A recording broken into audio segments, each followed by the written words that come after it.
Hey, I have a question for you. If you were the only way someone was going to learn about what it means to be a Christian, what would that person learn from watching and observing you? I ask myself this sometimes, and I don't always like the answer because I think it's so easy as Christians to talk a really good talk, but as the saying goes, we don't always walk the walk, do we?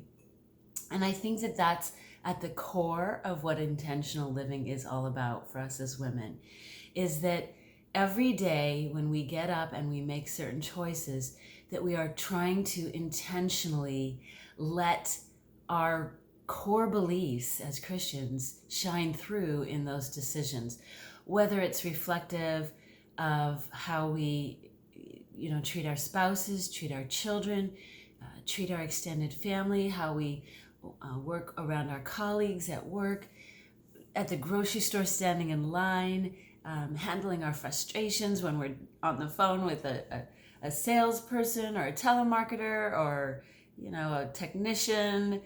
There are so many times when I think to myself, man, I wish I'd handled that differently, whatever it might have been.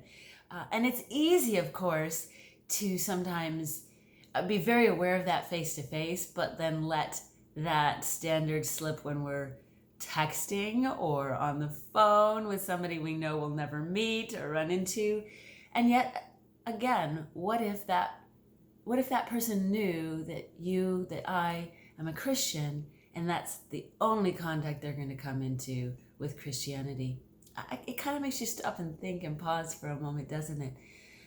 That we really are trying, to the best of our ability, to align our beliefs with our daily intentions and our daily actions.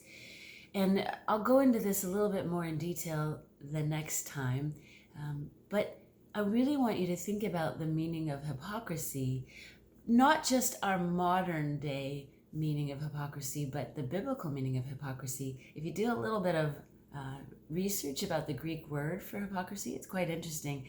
So more about that later. But just for now, I just want you to think about, what if God was using you specifically alone to advertise the Christian way of life? Would people be buying or not? Interesting thing to reflect on for the day.